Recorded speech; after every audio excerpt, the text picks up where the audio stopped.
É isso aí, tá começando mais um Tá Ligado. Eu tô com um cara aqui que, cara, eu ia falar que ele, num bom termo que todo mundo usa, tá tipo um bombril, 1001 utilidades, porque o cara é ator, jornalista, enfim, cantor, apresentador, dono de casa, faz tudo. E eu tô com ele aqui hoje, Thiagão.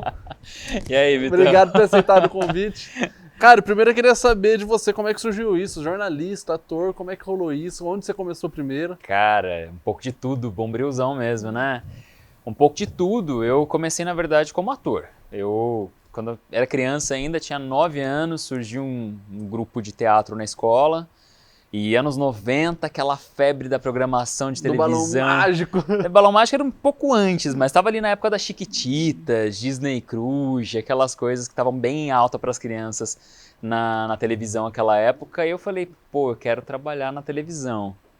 E aí eu vi no teatro uma possibilidade de repente, ser elenco de alguma novela, de algum desses programas infantis. E falei, vou fazer. Eu era muito tímido, morria de vergonha, aquela criança que não falava nem com o professor dentro da sala de aula. Mas aí comecei a fazer teatro ali aos 9 anos, fui pegando gosto, isso foi mudando bem a minha personalidade. E aí o negócio foi deslanchando. Ali aos 9 anos já sabia que eu queria ser ator e mais do que isso, que eu queria trabalhar com televisão. Então fui fazendo peça atrás de peça, participando de festival. Depois, já adulto, me formei como ator, né? Pode crer. Então, sou um ator formado, não sou só ator amador. Mas trabalhar com arte e cultura não é fácil nesse país, né? Nem sempre dá um retorno financeiro satisfatório. E aí eu pensei, pô, e agora? Como é que eu vou trabalhar com o que eu quero, que é a televisão? E aí eu pensei nisso. Primeiro eu pensei em fazer uma faculdade de rádio e TV, depois acabei enveredando para o lado do jornalismo. Pensei que de repente fosse ter mais oportunidades para TV sendo jornalista do que radialista.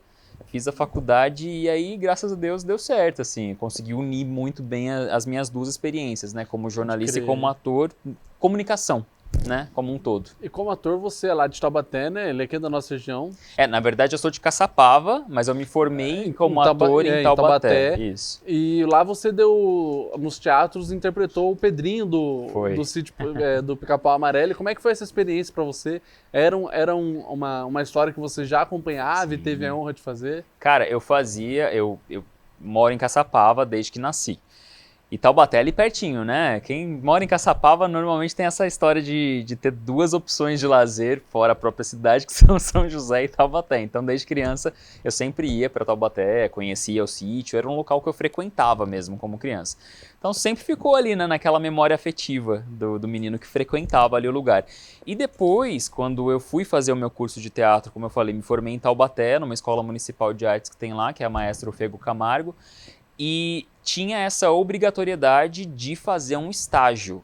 E uma das oportunidades que eles ofereciam na cidade era você fazer o seu estágio como ator nos parques de Taubaté. Um deles era o sítio do Pica-Pau Amarelo, na verdade é o Museu Monteiro Lobato, né? Na época tinha elenco do sítio em outros parques também, mas eu acabei ficando nesse mesmo, que é o mais conhecido, né? O museu mesmo, que fica ali perto do centro da cidade.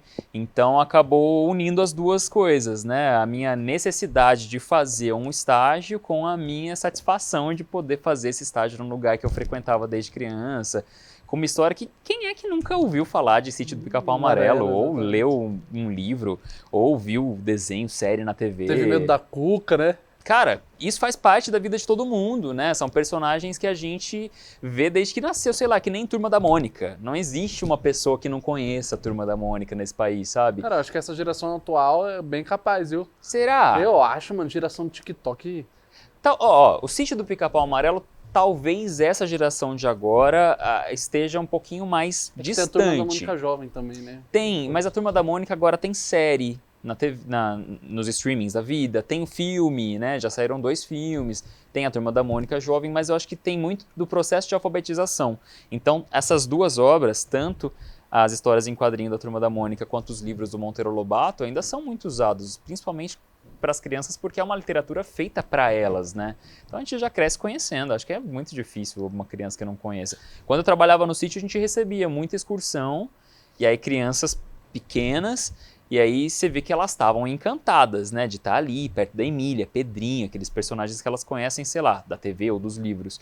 Mas tem muito adulto que se encantava mais, isso é verdade. Cara, e como que é ter essa... Você foi ator e atuou por muitos palcos, né? E hoje tá tá na televisão. Como é que é esse contato do público? Eu sei que é diferente da TV, porque o público, posso dizer, na televisão que está por trás das câmeras, né? Sim. Como é que é esse contato diretamente com o público ali no palco, desde criança, no sítio recebendo? Sim. É legal, é diferente? Cara, É acolhedor ou é mais Sim. desafiador? Não, eu acho que é super legal, assim. Mesmo que a gente tenha o público de maneiras diferentes, no teatro o público tá ali, tá fisicamente presente, então você lida com eles diretamente, depois que termina o espetáculo, muitas vezes tem gente que, falando de peça infantil principalmente, né, que eu fiz muito. Então assim, o pai e a mãe trazem as crianças para tirar foto e você não deixa de ser o personagem, né, então assim, terminou a peça, era o Pedrinho que estava ali em cima do palco, a criança quer tirar foto com o Pedrinho, não com o Thiago. Entendeu? Eu continuo sendo personagem. Eu já fiz personagem infantil pra caramba. Então, sei lá, fiz a apresentação da Chapeuzinho Vermelho, era o Lobo Mau. Terminou, a criança quer tirar foto com o Lobo Mau. Então você vai aprendendo a lidar com pessoas, por mais que ali seja um personagem, você precisa criar um repertório para você saber lidar com pessoas e, mais que isso, respeitar as pessoas, né? Não importa se é criança, se é adulto. Por que eu falo do respeito? Porque você manter um personagem para manter a inocência da criança que acabou de te assistir, para ela ficar feliz que ela conheceu o personagem, isso é um respeito. Porque pra ela conheceu o personagem. Caraca, e depois é o cara da TV, é o cara do livro, enfim, é o cara que minha mãe fala. Eu vou pegar um exemplo. Eu apresentei aqui em São José uma vez, falei da Chapeuzinho, era Chapeuzinho mesmo.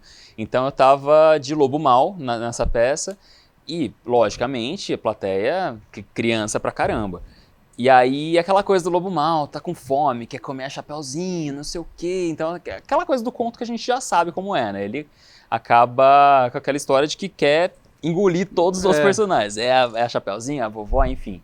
E eu brincava com isso, né? Eu entrava pelo público, pelas crianças e falava que estava com fome, até brincava de pegar pipoca de alguma delas que estava comendo, não. Terminou a peça, veio uma criança com um saquinho de bala que ela foi até a Bomboniere do teatro, comprou e me entregou, falou: "Tó, Lobo Mau, pra você não ter mais fome e não precisar comer os outros personagens". Então assim, você vê que elas se envolvem mesmo, isso é uma delícia, né? Você saber que você passou a sua mensagem, isso é a comunicação. Eu tô falando de teatro, mas isso vale pra TV, jornalismo, programa de TV de entretenimento, rádio. Tudo. Rádio, já fiz rádio também. Então assim, você ter essa resposta do seu público significa que você entregou a sua mensagem com sucesso, no teatro, no palco ou em qualquer outro veículo de comunicação. Então eu acho que a minha experiência do teatro me ajuda muito nesse sentido, na minha experiência como jornalista apresentador hoje. Pode criar, o nosso bate-papo tá muito legal, mas isso a gente vai continuar no nosso próximo bloco e eu volto já.